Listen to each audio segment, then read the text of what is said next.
چیچنو ما را زدن. تمام یوتیوب دا آوازش چیچنو ما را این تاجیک زدن. ما گفتیم که این کار شدگی نیست برای که من شبهه داشتم. بعد بچه‌ها ای بگلما برآمدن بعد فهمیدن که این مرض این آدم این حیوان بشره دزد بوده است. با واسطه دزدی در ترمه محکم شدگی بوده است. با مادرش در مادرش زنگ زدیم مادرش میگه که همین ماده در کار نیست. مادر در کار نیست. این دزد این غارتگر پراسپکت میر مسجد رفته مادرها خواهرای ما فطیر فروشا را نان فروشا را در همون مسجد پراسپکت میر فریب کرده پولاشو نگرفتگی بوده است. آمدن آفیس ما تیوپلیستان رفته در بازار تیوپلیستان میمون بازی کرده است. اونجا هم مردم را پولاشو گرفته است. اونجا هم فریب کرده است. انا اکن همه را تاجیک به تاجیک جنگ انداخته گشت است. ما اینا میخواستیم لیچینی کرده تاجیکستان فرستیم ولی از بالنیسا این فرار کرد. ای بالنیسا گرفت با لباسای بالنیسا. ما میبینید این برادری که در نزد ما قرار داره همین برادر در شهر تتارستان 2 ماه پیش از طرف برادرای چیچنو لات خوردگی بینه برادرای دیگه برادر 2 ماه میشود به همین لات خوردگی ما نمیدونیم مقصد که وقتی لات خوردن معنی سرش особи конкретный дагяки در حقیقت تجربه состояние این برادر حاضر همین خیلی درد وزمین داره که ما وقتی اوکولش هم کردم دازی اوکولو اسپاکویتش نکرده یعنی دازی خوب رفتن نمیتونم ایرا برادر موجود توجیک ای شهر تتارستان رویش کردیم به چورا اومده گیده بهمیده را با مسکو را хорошо что که این برادری که منم سول کامera کرده همین برادر ای وگزال یعنی شهر مسکو میوشه Савеловский میگیرم میوره با مرکز توجیکونا وقتی که مرکز توجیکونا من زنگ زدن که برادر دکتر امیر بین اینا شما ببینید برادر روزی ما چی گفتنی هستم برادر روزی در کجای شما لب میخری حتما مراجعت کنین مسکوری پونش برام تو کامپیوتر توموگرافی امرت اوزی همه جا تا کردن دکار اینا برادر 2 ماه میشوه اکنون که نمیدونم روزی که پگای را کردن دکار حتما همه افسران در کور دیدن در کور برادر در میناس چی گپ رفته است برام خواهد میگم برادر مهاجر توجی با احتیاط باشه در کجایی که باشه سلامت باشه این برادر وقتی که کارتا سرنامه شکی مردن دستگیرش شدن برادر با خود بیاد برای که روزگار برادر من دلم میسوزه همین وقتی برادر من ببینم باور که جیگرم میسوزه خوب خدا نگهبان تو باشه ویدیو رو به همه برسونی برادر رو به همه توجیکان بدون تماشا کنید التماس خوب خدا نگهبان تو باشه سلامت باشه سلام علیکم بنابر همین عزیزای دل در کجایی که همین مرض میبینید در کجایی که میبینید همین مرض فهم دوله که ماشینیک است اگر پول میپرسد پول نتید یاردم میپرسد یاردم نپرسید در یگان خانه در یگان جا راه نتید چون که دزد است ماشینیک است خانه تون که درآمد تمام همه چیتون میدزد همه چی فریب میکنن من خواهش میکنم دیگه التماس بچه‌ها بلاگرها قبل از اون که یک چیز را نشر میکنید حتما پرسجو کنید بچهای بگلما را فریب کرده است شما در ویدیو میبینید بچهای بگلما را فریب کرده هستین بچهای بگلما من از شما معذرت میخوام که روز افیر من بسیار احساسی شدم این حیوان بشره را من وضعیت شدیدم بچهای اوفا برادر مرحبت رئیس جمعیت در اوفا من همه شما معذرت میخوام که شما را من در پریمو افیر سرزنش کردم که شما ایرا لیچینی نکرده مسکو پیش ما روی کردید ما هم نمیدونستیم برادرای عزیز که این هم خیلی روز قرار میگیریم اینا شب ساعت 12 شب است ما در اینجا از قفای انمی حیوان بشره همه گشت من همین برادرها همه در خدمت هم نگاه کنید همین برادرها در خدمت همین که این در گجای است چی است این میخواست که 2 نفر 2 گروه کلونی تاجیکا را جنگ اندازد این میخواست که ما را با چیچنو جنگ اندازد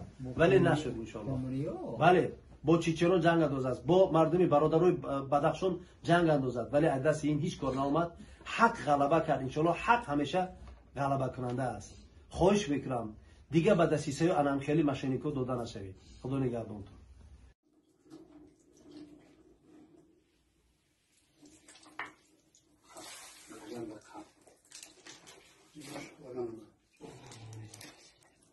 چند دستوش هم کروش چی کنم چند شبانه روز خورد بگو دستوش هم اوه دستوش کبوتان یو کنه سم دولی وای من برای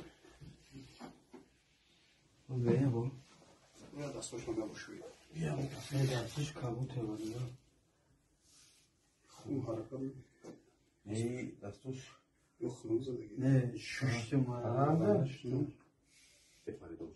Скоро хани 3 рӯз бепуле. گرد سری سوم شامل گرد سری کی سلامتیش خوب شد. تو سلامتی شد تو خونه بودم همه سونکا تکشاک دروی کردن همون جورای من آورده داغستانی بیناموز با تکی جنسو زدن من مردک به سمت داورده دیدم زفهمیدی بیناموزه گوش که برا انا سمارا میخواستی فریب کنی خدمون روزی دیمی اکتبر شناختیم شالده آمدی здравствуйте گفتم با علیکت با سلام با دسته گفتم با علیکت با سلام کسا را گفتی کسا نشون دادم گفتی یکم سنس تتارستان رفتم گفتمش گفت که کسیر نه ما تو پای نستم کلمه سخنان که کسیر گفتی خیلی جان است تو من پرسیدی که جان گفتم بگلما گفتی مدام بگلما بگی در شباب با اتوبوس 330 چند گفتی با اتوبوس 330 چند در وقتی که آمدیم در بگلما رسیدم تو بعد مرا گفتی اتوبوس 330 چند قدی ما چی میرم گفتی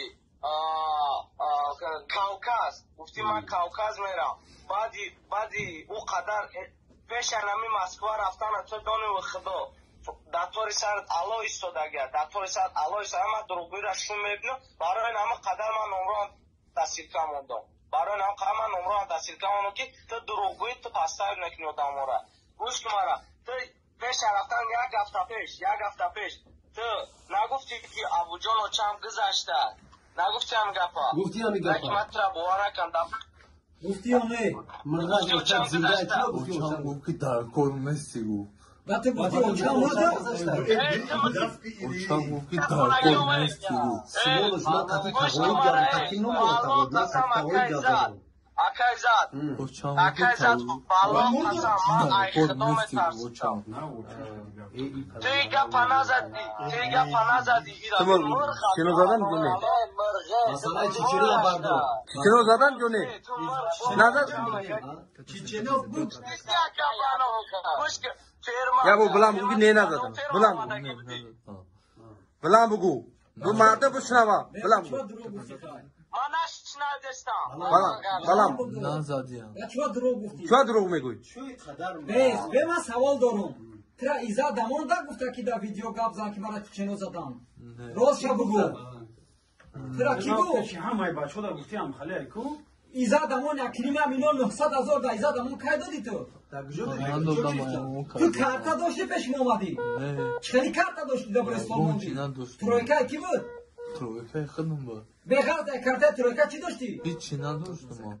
گوش کن این همه جهاز همه ویدیو تمام مردم تمام ملت را دیدی مرز تو در مسجد پراسپکت میر زنکای فقیر فروش فریب کرده فروش را گرفتگی بدی فهمیدی بعضی تو خسرو گیرشه خسرو که من پگه این پوبلیکاوت میکنم تو مرز پراسپکت میر رفتی زنکای را فریب کردی مادرها را فریب کردی تیوپلیستان رفته بچه ها را فریب کرده پولوی بچه ها را گرفته این مرز در تیوپلیستان بوده فهمیدی این اما اکر برکی ترا چی گفت حوزی بی همه بعدی که تو موتر نشر کردیم کو ویدیو تا از 10 جا پیش ما آدم آمد که تو پلی به او را گرفتگی فریب شون کردگی فهمیدی مرز بو رفتی پیش بچه ها گفتی که ترا ایزا تمام پول دا گرفت ترا بیکار و تو لعنتی کثافت همه جا نامدی ترا همه جا خوب کردن دست پوشت شستن حوزی این ویدیو را نشر میکنیم فهمیدی که مردم بینه که این مرز کیه که ایدست ای دیگه وای نکنه تو چوبا اوچا مادر زنده تا گفته که مرده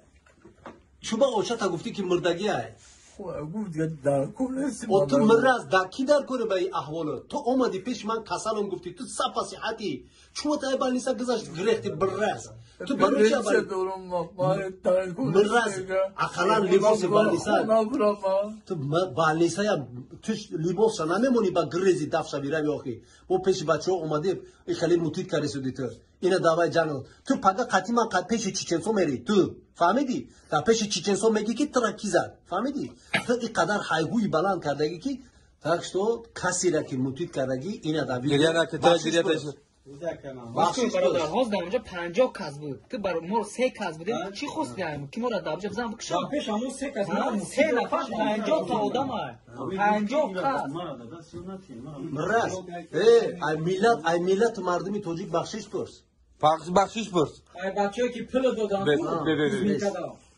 ملت مردم توجیه بخشش وزیر کلام بگو که مادرم زنده ای بگو صدقه همون مادر شوی. بگو صدقه مادر شوی. همین کار نبود که خودت پیش ما اومدی من یاردم تین خونه روی کنی. ما نگفتیم که ما تر خونه روی میکنیم. چه نکنیم شب مرزا گفتیم. خونه روی میکنیم گفتیم شب. گفت که ما دا اوشان چخه میرم اوشان گیره کرد که ما روی نکنیم. ما باید ما را ساز کنیم ما پول کار کنیم. تو دانی خونه گپیدیه. تو تا یگان گرام باقی کنی. صدقه خوک پایم مرده شکی. پوچه ترسوس